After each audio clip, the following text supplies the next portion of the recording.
Hello and welcome to UnHerd. I'm Freddie Sayers.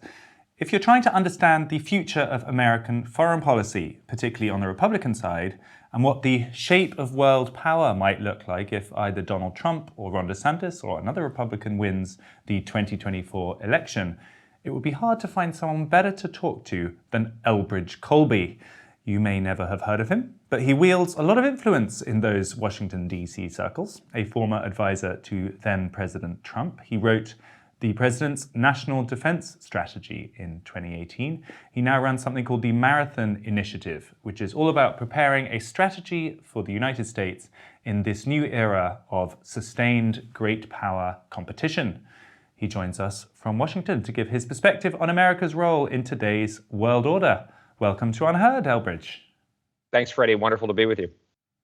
So I'd like to start by asking you to help us get a sense of the landscape, because there's a lot of confusion. Here in Europe, we hear a lot about how there would be isolationists if the Republicans win in the US. But following your thinking, that's not exactly where things are headed. How do you see the different groups of ideas on the right in terms of a future American foreign policy? I would say the way I think about it is, if you will, you could put things on a spectrum.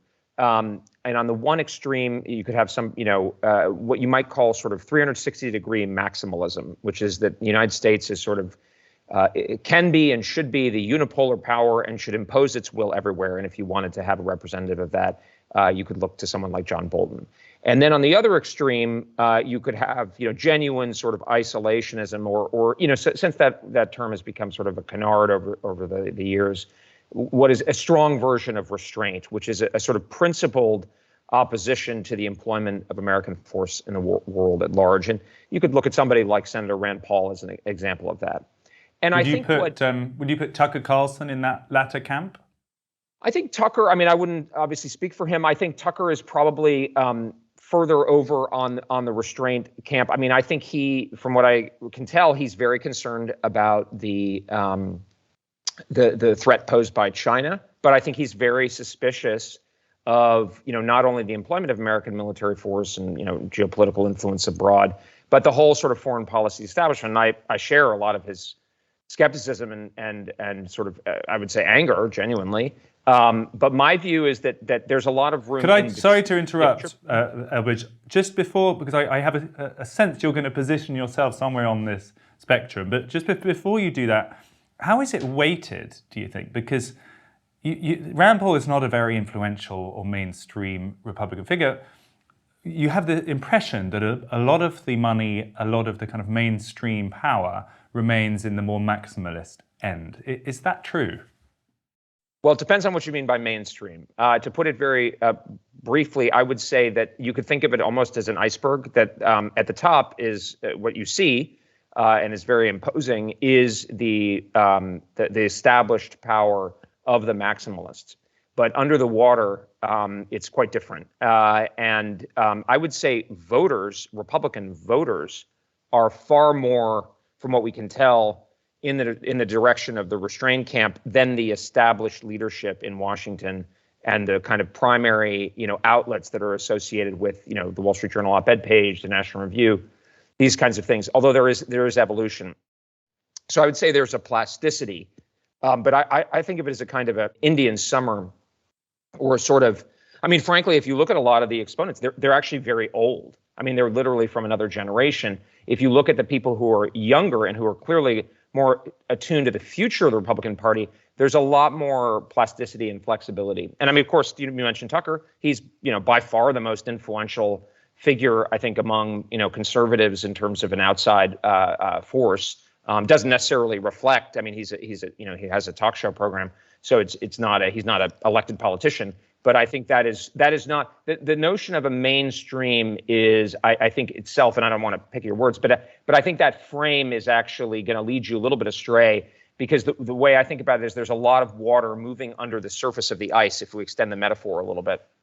But I guess if we were to take a survey of senators and elected representatives, maybe heads of think tanks, major donors, those kind of figures, would you still find most of them towards that more maximalist end, do you think? Exactly. So you could think of the senior elected representatives, newer members who have been elected either in the House and in the Senate as well. Younger members of Congress and governors are going to be in a different position.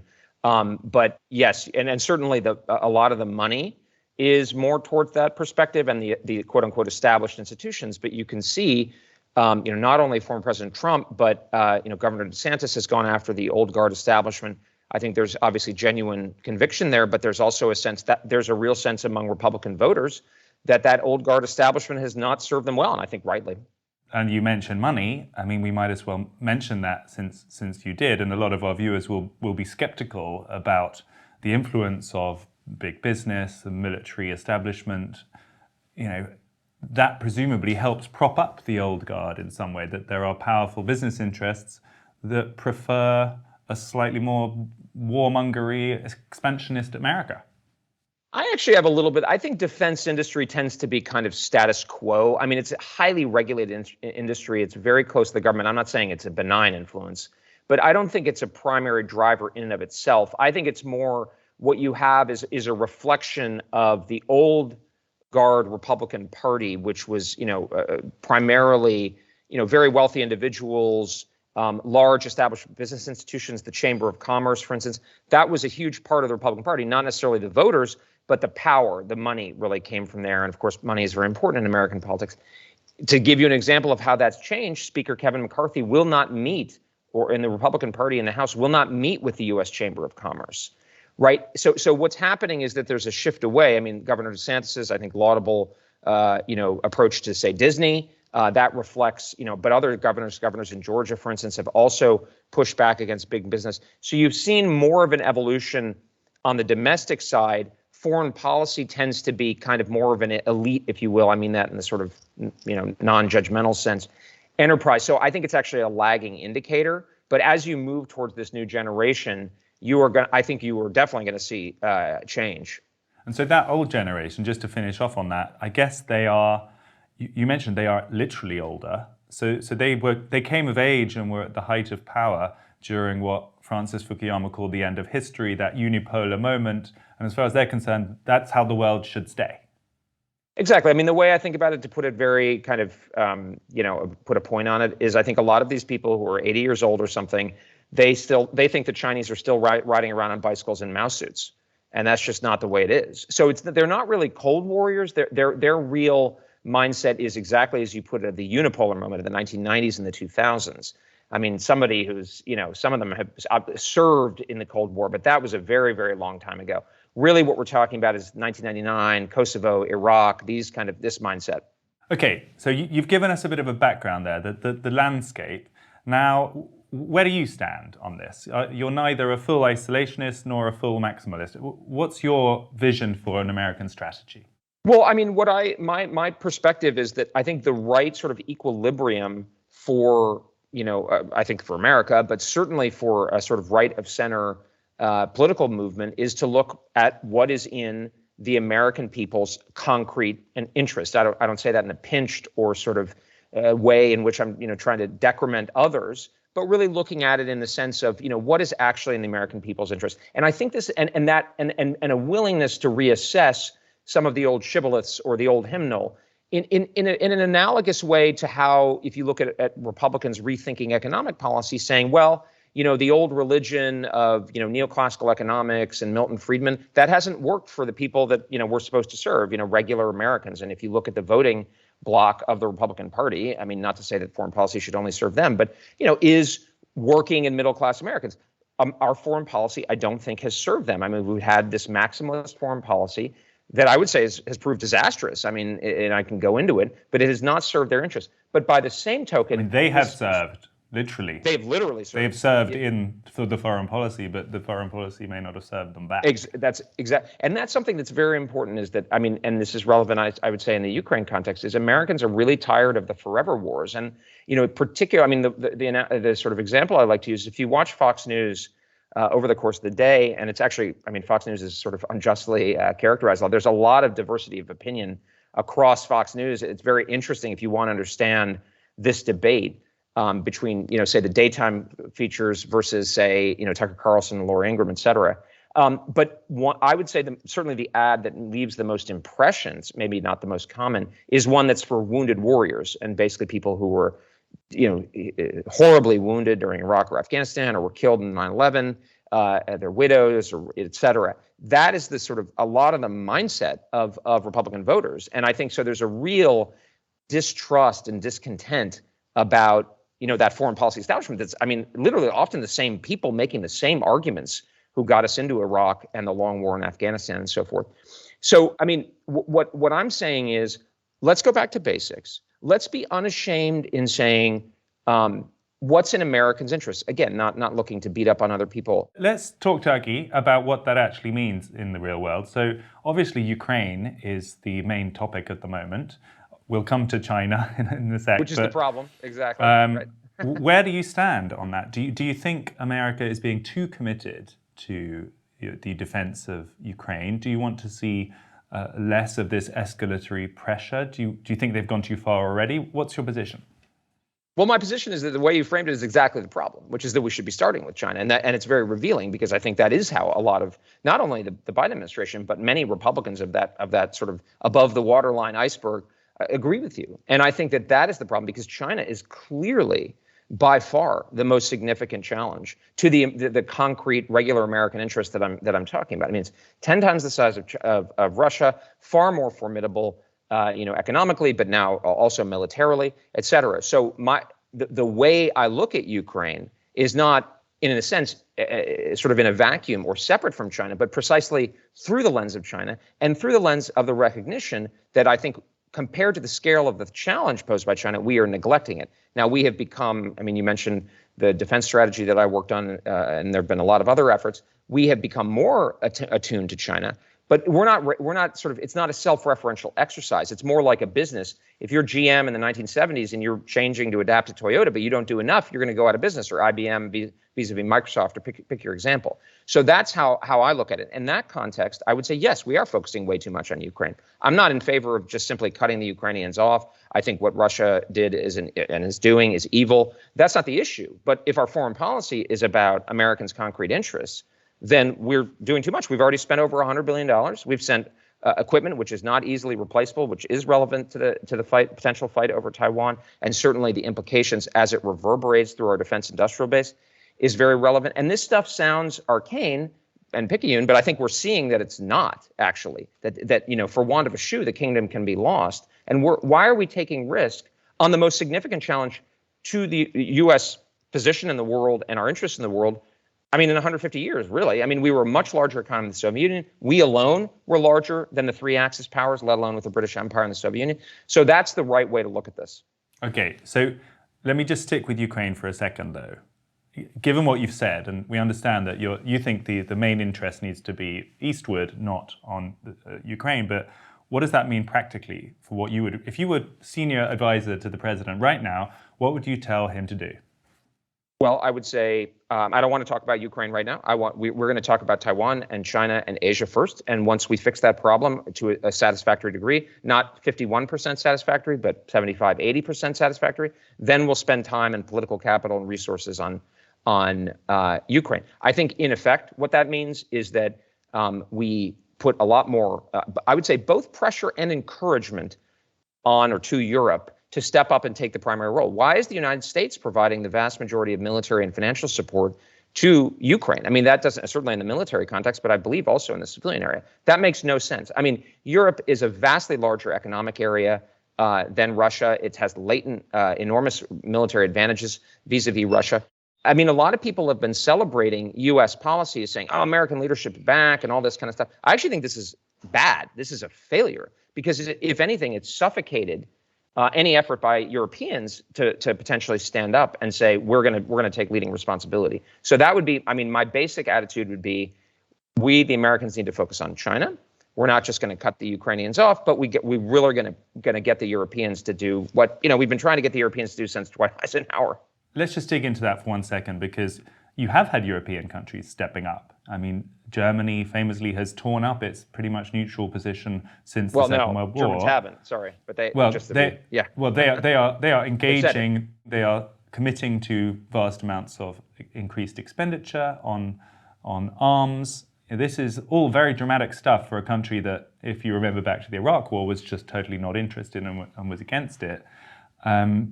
That's not enough, I guess. And the follow-up question must be, even if they were committing as much as you want, it's going to take however many years or even decades for them to get the kind of military that you would need, or we would need, to be satisfied that it could resist Russia. And therefore, it's a sort of theoretical question in a way. You need American power there anyway, don't you? Well, let's get to the nub of the matter, which is we don't have time, because it's the assessment of the U.S. intelligence community that Xi Jinping has ordered the PLA to be ready for an attack on Taiwan successful attack on Taiwan by 2027. It's not a prediction, but I mean, that's about as much warning as you can expect in the tough world of international politics. So we don't have time. I mean, that's 4 years away. In defense planning terms, that's yesterday. That we actually have very limited things that we can do. So the question is a couple things. Germans have deconstructed their military, not as a result of World War II, but as a result of the end of history and the peace dividend. I mean, they had a very large and impressive military when the Federal Republic was seeking to defend itself against the Soviets and the Eastern Bloc. And this has been a matter of policy, particularly under former Chancellor Merkel, who I think her legacy will be, really ashes in the mouth, if you will, over time in many ways, including obviously the economic engagement also with China and Russia. But this is a matter of will. The question is, can Germany do it? They're not stepping up. They haven't spent really, like, apparently almost €1 on, actually sending it out the door. They're going to be way below 2% again this year. The country that deserves applause in this respect is Poland, which is committed to almost 5% and is actually putting its money where its mouth is. The question is, what about the UK, can I just say? I mean, we don't have a lot going on anymore in the military department. Well, I mean, the UK has I give it a lot of credit for its ambition, its level of, I mean, under the former Prime Minister, I think Johnson, he almost committed to, I think it was 3%. I think that figure has gotten knocked down over time. I mean, I wrote a piece in the Telegraph a couple of weeks ago. I mean, my view is I think it's great that Britain is more engaged on the continent because, precisely because we are going to have to shift to Asia, and the UK just has very limited ability to project serious military power. I don't think this tilt to the Pacific makes a lot of sense from a military planning point of view. It's largely symbolic. But let me. The key point here is who's going to bear the risk. You said Europe needs military power. Well, from our point of view, if we're looking at it from a kind of self-interested, enlightened self-interest point of view, invented in the United Kingdom, then we're going to say we can't get China and Asia wrong. If China takes over Asia, sort of in a sort of hegemonic situation, which I think is its goal, our interests are going to suffer far more than they would suffer if, whatever happens with Russia and Europe, because Asia's, much, much larger economic area than Europe. China's much, much larger and more formidable power than Russia is. So the question is, who's going to bear the cost? If Europe presents in my view, a future administration with the choice, well, we just can't do it. It's going to take us too much time. Then we say, I'm sorry, you have to bear the consequence of that decision and that inability. And if you want to change that, we'll help you. But we, the American people, are not going to allow China to take over Asia because you won't take the steps needed to be able to defend yourself. And that's where I think this administration is actually being. And this is the point I made in UnHerd last year, is actually not helping Europeans by providing a false sense of assurance about what the United States can and will offer in the future. I think we just need to be kind of bald about what that would actually mean in the Ukrainian context. Because you say, if there are resources left over from adequately provisioning a China strategy, then we could think about helping out in Europe. But from everything you're saying, there won't be. So basically, that does mean pulling out of the theatre in Ukraine and leaving it to the Europeans. I mean, the UK sent 14 tanks, and I think it was a very substantial percentage of our available fully functioning tanks. We haven't got a lot to send. Yes, Poland has some things going on, but what that practically means is however you think of it, failure, surrender, peace. It means that attempting to keep back the Russian line in Ukraine or even push it further east is a dead project in that world. I don't think that's true. I mean, my point, and the word before means in prioritization. Obviously, you can do things at the same time. The point is that the political level would say we need to make sure that even on the margin, is relevant to that is even remotely needed for a Taiwan fight is allocated, that the resources go there. I mean, we gave a bunch of Abrams tanks. It is pretty hard to imagine Abrams tanks being useful in a fight with China. F-16s, it's hard to. I mean, F-35s are going to have trouble against the Chinese. So that's one where, for instance, I don't see why we couldn't give F-16s potentially to the Ukrainians. But I think it would definitely have an impact. But also the Russians are having real trouble. I mean, they're not 10 feet tall, right? This is not the Red Army of 1945. So the notion that they're just going to roll over the Ukrainians. And then I think the question is, hey, you don't have to accept that. I mean, Europe, you're a huge economic area. You can translate this if you want to. But the problem is, and this is where your characterization of Germany is so telling, is they're not doing that.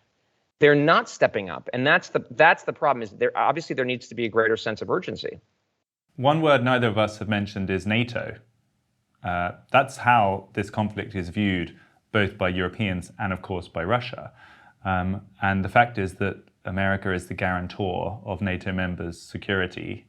And we have become used to the idea that is a transatlantic security arrangement, pretty much guaranteed by the US. Where does this leave NATO in this new world you're painting for us? Does it need rethinking? Is it weaker? Dwight Eisenhower would be rolling over in his grave to hear that, because that is a post-Cold War construct. I mean, during the Cold War, the relative balance of expenditures on defense was closer to 50%, and that was with a much smaller, Western Europe only, really, in the alliance, and Greece and Turkey and so forth. But do you think it needs rethinking? Do you think the whole principle of NATO needs rethinking? Yeah, well, I actually think we go back to basics, which is that it's not about the United States. And this is where that establishment that I was talking about and Europe's interests do align, because the establishment in Washington loves to be the global leader. The Madeleine Albright, George W. Bush had, we stand taller, we're the indispensable nation. That's great for that old guard Washington establishment. But that is not what serves the people, just to put a fine point on it, who are in or watching the Wounded Warriors ad. Why are the American people spending 3.5% of their it's really insane when you think about it, that Americans in Duluth or Dubuque or whatever, Denver, are spending 3.5% and getting blown up potentially, while the Germans, who, if anybody, have more responsibility to provide for collective defense than anybody by orders of magnitude, spend like 1.5%. And people say, hey, you talk to Germans, well, Germans don't feel threatened. Well, do you think Americans do? So I think the only way to make this sustainable is to have a more balanced approach. I'm not advocating that the United States get out of NATO. To the contrary, what I am saying is So just clear, you're not advocating renegotiating that treaty or security arrangement. I think the treaty is great, but the treaty was not supposed to be. This is, if you go back and look at the ratification back in, this is a long time ago, 1949 or whatever, it was explicitly not supposed to be. This was not the outcome. In fact, that was the concern. Now, the fact that it's reached this history is complicated. Well, the treaty is an attack on one is an attack on all, is the principle, isn't it? And then it means that if Russia invades, for example, Poland or Lithuania, that should be treated by America as an attack on America, and therefore would call on all of its, defense capability.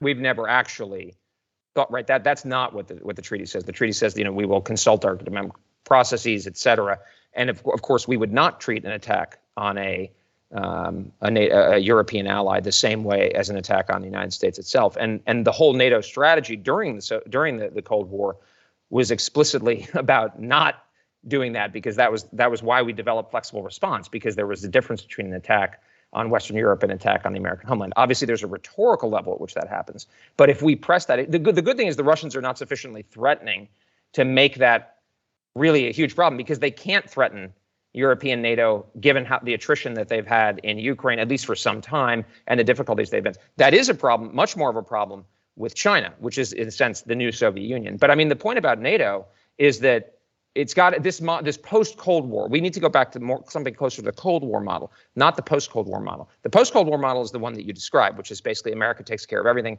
That benefited the Washington Old Guard and benefited a lot of Europeans who could disarm. The Germans made a rational decision. That doesn't benefit the regular American people. So if it continues in this direction, it risks breaking the entire thing. So I actually think my approach is actually the one that's designed to sustain NATO over the long term. Let's move focus a bit to China then. That's clearly where you think the focus should be. What makes you so sure or so worried that China is actually planning some kind of attack or absorption in Taiwan?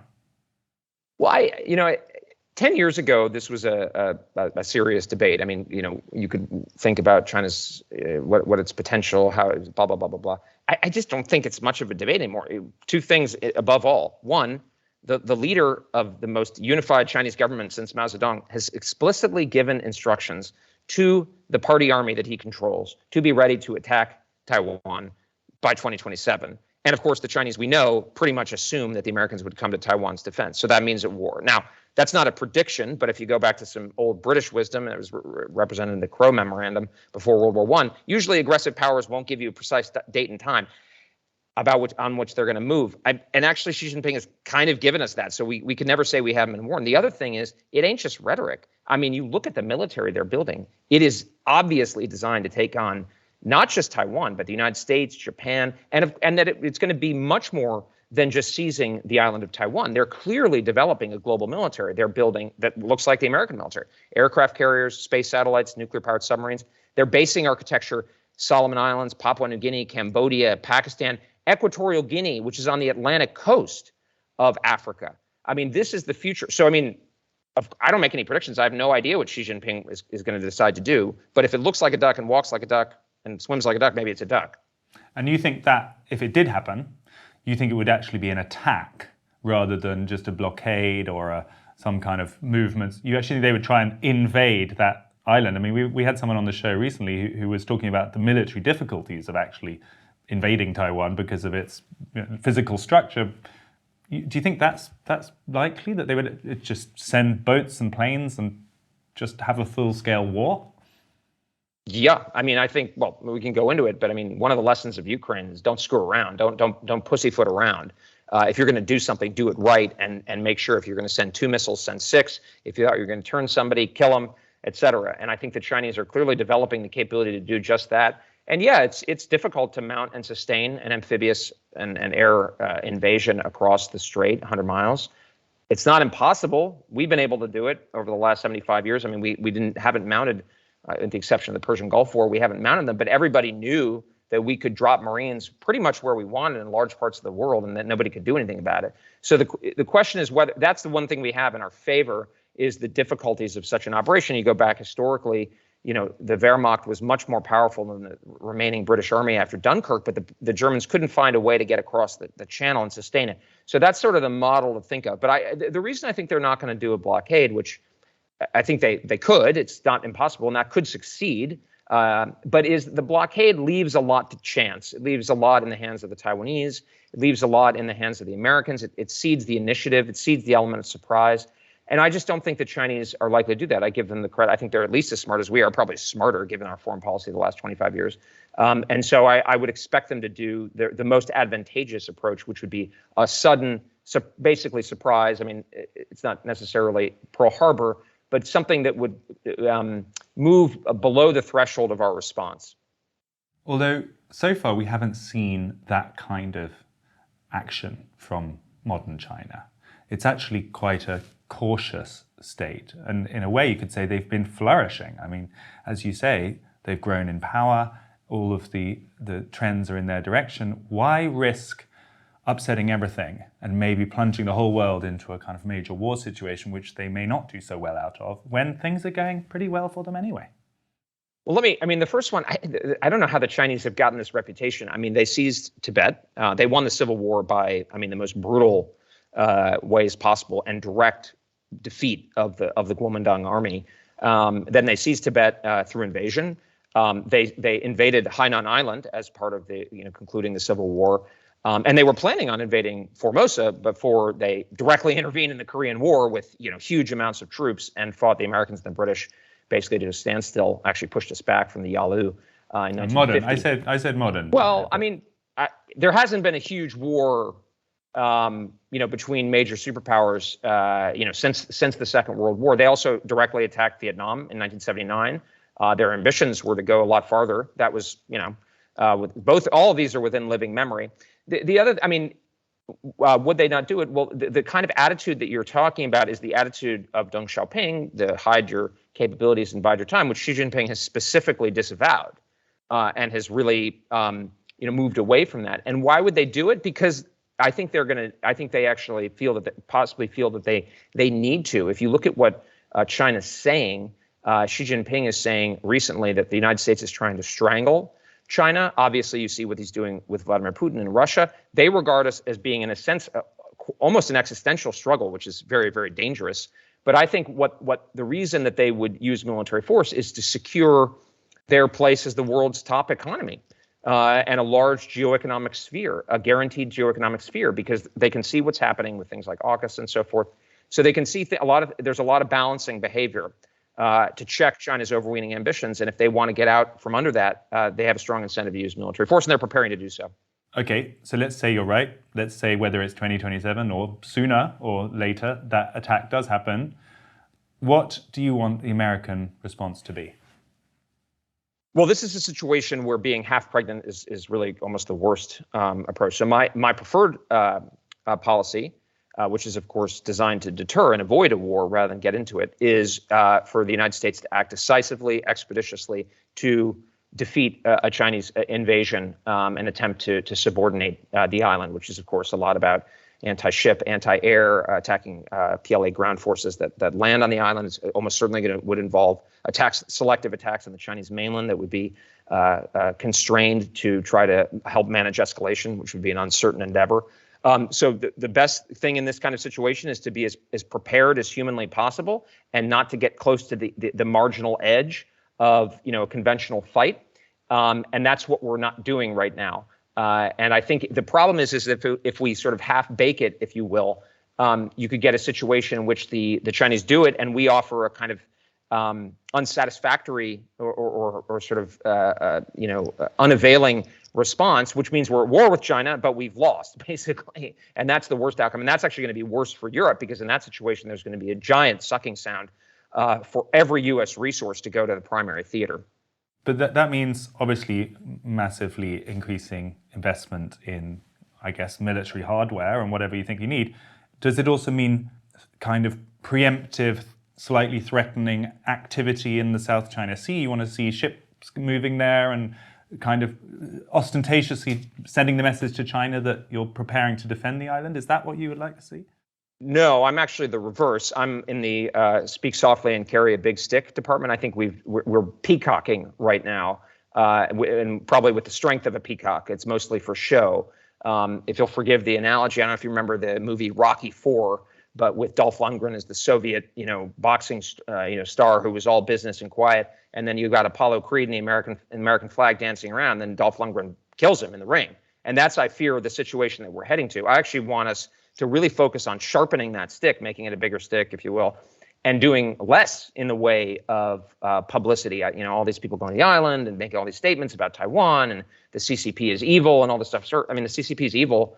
I sympathize with Taiwan's freedom, but we are in a super, super dangerous situation. And so what I would focus on is hitting the gym. And this is kind of the same context as, in Europe. I'm not picking on Ukraine. It's, we're not anywhere near as disciplined as we want. And yes, there's waste in the defense budget. Yes, there's difficulties in resuscitating the defense industrial base. But yeah, that's the world we have to live in, right? We have to live in the world of now and the resources that we have available. By the way, the American people are not showing a lot of interest in dramatic increases in defense spending.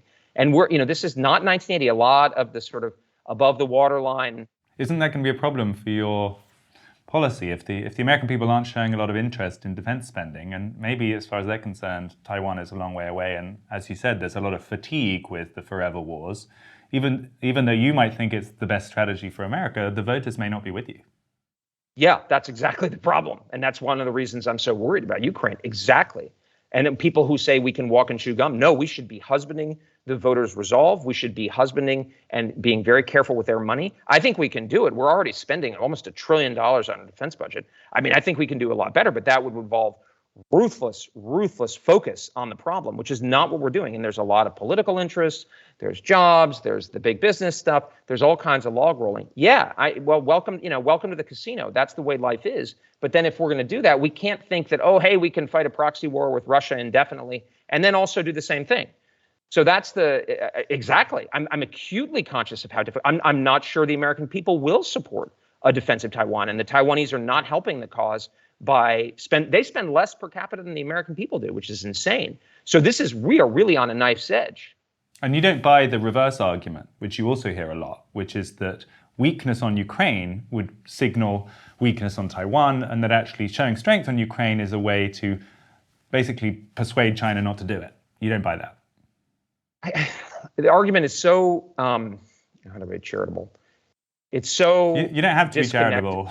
Okay, I mean, it's just such a tendentious argument. It's hard to, because it's obviously designed to get us to do.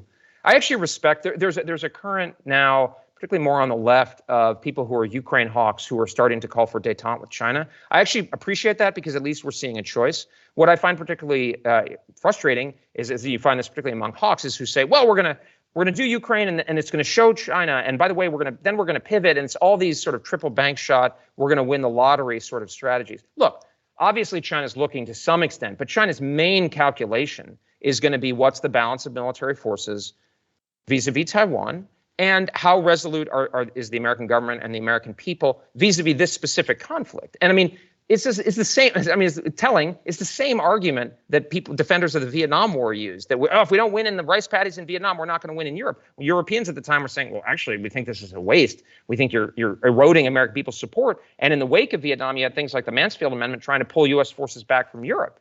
Right. So I actually think and you have the Robert Kagans of the world who just constantly harangue the American people to, fight the jungle and global liberal hegemony. And people they're tuned out. Right. Of course, they're not going to do that kind of thing. Right. So what we really need to do is be much more careful and respectful and sort of husbanding of the American people's resolve. Final question on China before we talk a little bit about the politics of it, which is that, is there no worry that by having the kind of strategy you're talking about, you kind of make something inevitable? Because by China will, whether you're making a big show of it or not, will know what's going on. They have decent enough intelligence services. So if there is this huge push towards defending Taiwan, they will be forced to respond in kind. And you almost make that conflict more likely by anticipating it. Is that not a worry? Oh, it's a very serious worry. We are now in a situation, because of our neglect of Taiwan, where the Chinese clearly want to subordinate Taiwan. That is not the issue. We are not going to catalyze something that they did not already want. I mean, they've been working since the third Taiwan Straits crisis assiduously and very carefully and kind of ruthlessly to develop a military to do this. By neglecting our defenses there, we've now made it in the realm of the possible. So now we're in the situation, frankly, Britain faced in, say, the late 1930s, where you're under strength in the primary theater. Your choices are to be weak and essentially ensure failure, right? You might avoid the war, but at the cost of all your important interests, right? Or you can arm, but then you might precipitate at more of an operational tactical level a Chinese response to get out under this. This is a very serious problem and one I take very seriously.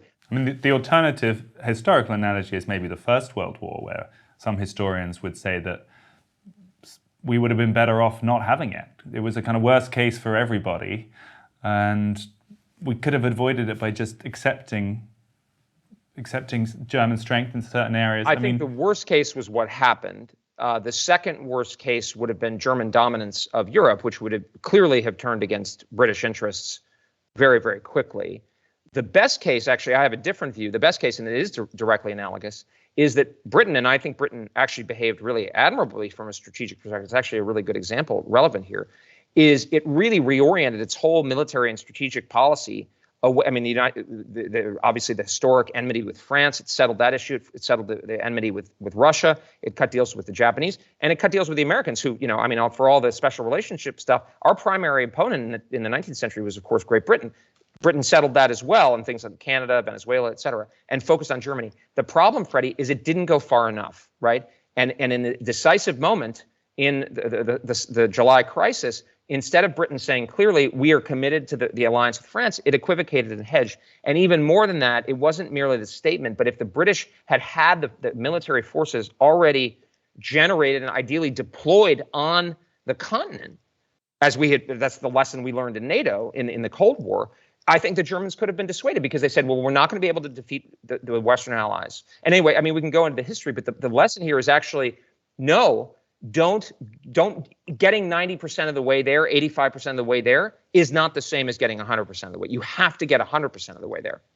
Let's talk, if we could, about some of the candidates and where they stand. You have a good knowledge, obviously, of Donald Trump, as well as, I guess, Ron DeSantis. How would you position both of those candidates in foreign policy terms? Where do they fit on the spectrum you've just drawn for us? Well, I mean, I wouldn't want to characterize any of their positions, but I think the major thing I would say on this is that both Governor DeSantis and President Trump are, I think, where, both, I would say, strategic reality and the voters are, which is at least far away from that, traditional blob, the traditional foreign policy establishment. You have other candidates like former ambassador and Governor Nikki Haley, who are clearly running in that lane. But I think the two heavyweights in the election so far are much more in tune, both with where the voters are, but I also think a sense of this, strategic reality. And of course, President Trump, was the first one to not just talk about China, but really do something about it. Governor DeSantis has been very clear on the primacy of the China threat, and so I think that's very telling. President Trump's talked about avoiding World War III, and that's what he would give the nation if elected again. Do you think that's true? Well, yeah. I mean, I think one of the best things you can say, Senator Vance put this very well, one of the great, I think, things you can say about the Trump administration is that it avoided new, kind of forever wars. And I think he has a strong claim on that basis. Is there a difference between them, do you think, in terms of these foreign policy questions? Position them for us on the scale. Do you see them grouped very closely together? Are they where you are? Are they also skeptical of the Ukraine situation, but pretty much double down on the defense of Taiwan? Or what do we realistically know about them? Freddie, I'm not going to characterize their positions. You can go ask them. What I will say is, if you look at what they've said, both of them, and for instance, in response to Tucker Carlson questionnaire, I think they're both focused on China, from what I can tell, and they're both concerned about overexposure in the Ukraine context. What I will say, my view, and I'm not, I don't speak for any of them or anything like that, but I think that the foreign policy and the strategy that I'm advocating for is the natural one that a future Republican administration, hopefully one that would win in 2024, I really hope, personally, is going to be the natural equilibrium. And this is important because a lot of the big voices from the so-called old guard or the establishment of the blob are saying, hey, look at the people in the positions of power, et cetera. But bear this in mind, a lot of the people in Congress don't have responsibility. I mean, they're not the executive branch. And the way the American system is really set up is the executive is uniquely powerful and responsible for national security. Bear this in mind. The next presidential term is going to include the year 2027. So if you are the president, then you are going to really face the issue. Am I going to be the first president to lose a major power war? The United States withdrew from Vietnam, we withdrew from Afghanistan, but we have never lost a major power war. That is going to be a very sobering bucket of cold water poured on a presidential administration as they transition, or if it's a continuation of this administration or another Democrat, who knows? That is the kind of, so in that context, you say, whoa, I really need to be super real, super practical. And that's where I think my approach, because you can't do the walk and chew gum and we can do everything and blah, blah, blah. But you also say, hey, I can't do the Rand Paul approach because if I do that, China's going to take over Asia. That's clearly going to be bad. So I think where my argument is not, you're not necessarily going to see it, catch fire in the U.S. Senate necessarily. But what you are going to see is, I think, a future administration saying, man, we're living in a really tough world and we can't afford the old, shibboleth, the old time religion. Do you have any comment on what's been going on in recent days and weeks with Donald Trump and this supposed arrest, whether or not he's going to be indicted? I mean, his remarks on social media and elsewhere, they don't give the atmosphere of the strong, silent husbanding of resources and saying very little, which is what you were hoping for. There are plenty of other people who are more knowledgeable to ask about what's going on in that kind of domestic context, but I'll stick to my knitting. Thanks. Would you work for either of them, if depending on who's successful? Well, look, I'd be honored to work for. I mean, I think the main thing for me is I wouldn't presume, but I think I think my views are clear. I mean, look, at the end of the day, anybody who's working in a presidential administration is a servant of the people, but of course is working for staff to the person who's been elected. That's the whole point. But if somebody wanted to put something like the approach that I'm advocating for, I would be honored to work for them. If they're not, then I think it's pretty clear I'm probably not the right guy for that approach. So I'm sort of an open book. Elbridge, couldn't quite draw you there on the candidates, but thank you so much. You've given us a very clear impression of where you stand and maybe where the future candidate will stand also. Thanks to you. Thanks, Freddie. Elbridge Colby, ladies and gentlemen. That is President Trump's former foreign policy advisor. He wrote the National Defense Strategy for him in 2018. He is now a big voice in the US in foreign policy circles on the right, and you could see he was keeping his cards pretty clean there. He didn't want to be drawn into which candidate he preferred, although you can go on his Twitter and read for yourself what kind of things he's saying. Clearly, he is trying to influence either or both in the direction which he believes to be the most wise. I guess there will be people watching this who think he sounds like a terrifying warmonger who is pushing for a war with China and trying to make it happen, and there will be people very upset about that.